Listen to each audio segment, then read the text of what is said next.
Morning. Today we're going to read chapter 3, There's a Boy in the Girls' Bathroom. If you've read chapters 1 and 2 with me, you'll know that it's about a boy named Bradley Chalkers who has a tendency, I think, to get in trouble in school a lot. And he's not very good at making friends, and people don't necessarily like him, his teacher and his classmates. And it kind of reminds me a little bit of Ramona when she overheard her teacher say she was a nuisance. So Bradley had just left school for the day, and he went home. Bradley opened the front door to his house and then made a face. It smelled like a fish. "You're home early," his mother said from the kitchen. She was a large woman with fat arms. She was wearing a sleeveless green dress and holding a butcher knife. "My friends and me, we raced home," he told her. A fat fish about the size of one of Mrs. Chalker's arms lay on a board on the counter. Bradley watched her raise the knife above the fish, then quickly hack off its head. He walked down the hall to his room and closed the door. "Hey, everybody," he announced. "Bradley's home." But he was pretending that it was someone else who was speaking. Hi, Bradley," he said. "Hi, everyone," he answered, this time speaking for himself. He was talking to his collection of little animals. He had about 20 of them. There was a brass lion that he had found one day in a garbage can on the way to school. There was an ivory donkey that his parents had brought back from their trip to Mexico. There were 2 owls that were once used as salt and pepper shakers, a glass unicorn with its horn broken, a family of cocker spaniels attached around an ashtray, a raccoon, a fox, an elephant, a kangaroo, and some that were so chipped and broken you could not tell what they were, but they were all friends. And they all liked Bradley. "Where's Ronnie?" Bradley asked. "And Bartholomew?" "I don't know," said the fox. "They're always going off together," said the kangaroo. Bradley leaned across the bed and reached under his pillow. He pulled out Ronnie the rabbit and Bartholomew the bear.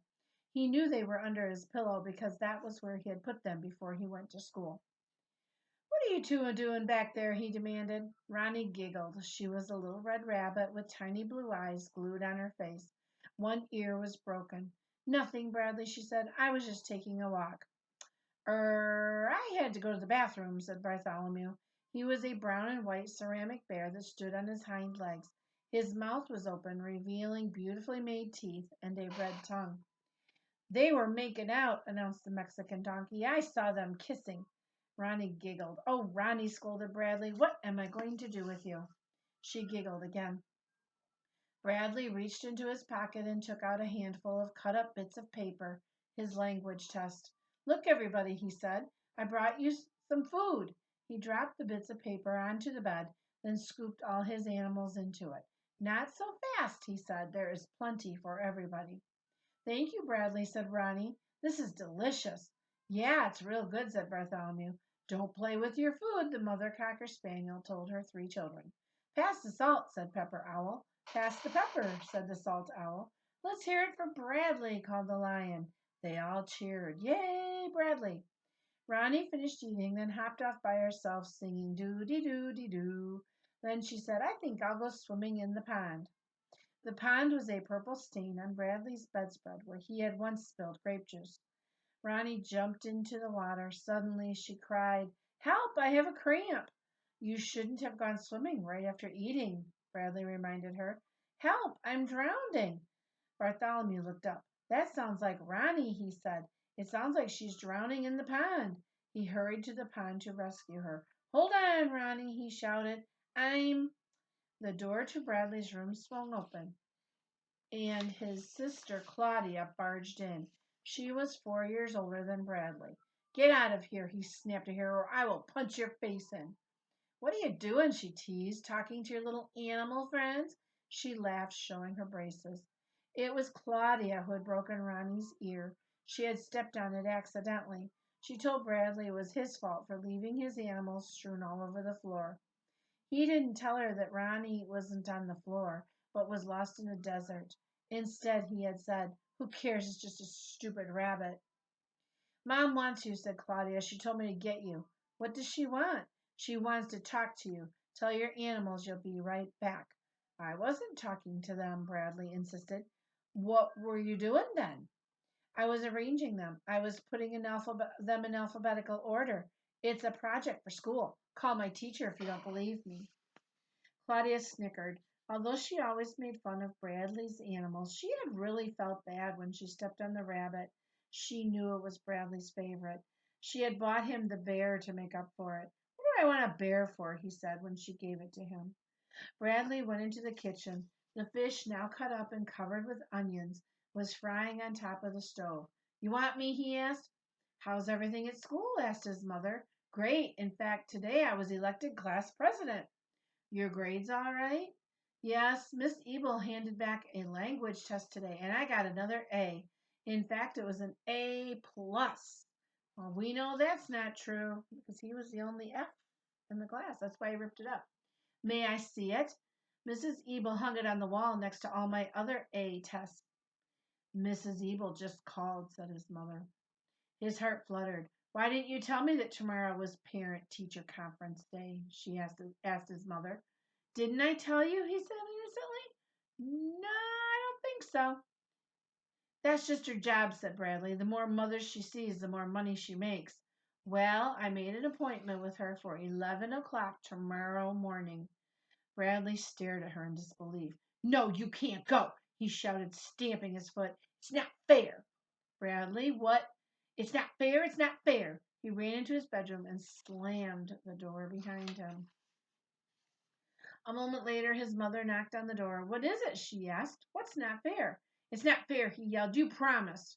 What did I promise, Bradley? What did I promise? He didn't answer. He couldn't until he thought up why it wasn't fair and what she had promised him. He stayed in his room until Claudia told him he had to come to dinner. He followed her out into the dining room, where his mother and father were already sitting down. Did you wash your hands? Asked their father. Yes, Bradley and Claudia lied. Bradley's father worked in the police department. He had been shot in the leg 4 years ago while chasing a robber. Now he needed a cane to walk, so he worked behind a desk. He didn't like that kind of work and often came home grumpy and short-tempered. The police never caught the man who shot him. I hate fish, Bradley said as he sat down. So do I, said Claudia. It sticks to my braces and I taste it for weeks. Brussels sprouts make me throw up, said Bradley. They smell like old garbage, said Claudia. That's enough, said their father. You will both eat what's on your plates. This kind of reminds me of when Ramona and her sister were complaining about dinner one night when they had to eat tongue. Bradley held his nose with one hand while he picked up a Brussels sprout with the other and put it whole into his mouth. What's all this nonsense about your mother breaking her promise? Asked his father. Bradley was ready. She promised she'd take me to the zoo tomorrow, and now she won't. What? Exclaimed his mother. I never said I'd take you to the zoo. She did too, said Bradley. Since there's no school tomorrow, she said she'd take me to the zoo.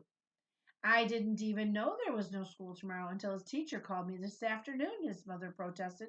You promised, said Bradley. Okay, said his father. Janet, what time is your appointment tomorrow with Bradley's teacher? 11 o'clock. Okay, you can go to your appointment and still have time to take Bradley to the zoo after lunch. But I never said I'd take him to the zoo. You did, accused Bradley, and we have to go in the morning. We have to be at the zoo at 11 o'clock. Claudia snickered. Why do you have to be at the zoo at 11 o'clock? He glared at her, then turned back to his father's.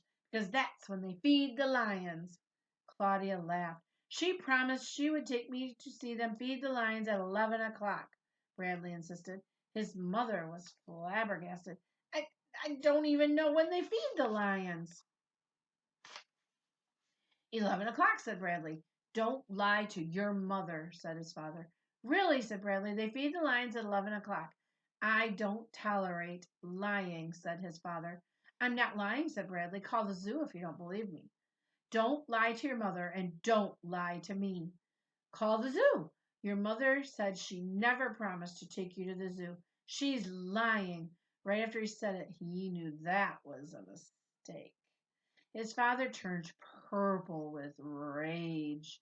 Don't ever call your mother a liar. Now go to your room. Just call the zoo, Bradley pleaded. Maybe I did tell him I'd take him to the zoo, said his mother. See, said Bradley. Keep it up, Bradley, said his father. Just keep it up. You want to be a criminal when you grow up? You want to spend your life in jail? I see people just like you every day at the police station. Just keep it up. Bradley stared angrily at his father. Not all criminals go to jail, he asserted. What about the man who shot you? I said go to your room. Bradley stood up from the table. I don't want to eat this junk anyway. He stomped down the hall into his room and slammed the door. Then he opened it and shouted, Call the zoo! One last time, then slammed it shut again. He lay on his bed and cried. Don't cry, Bradley, said Ronnie. Everything will be all right. You will think of something, Bradley, said Bartholomew. You always do. You're the smartest kid in the world.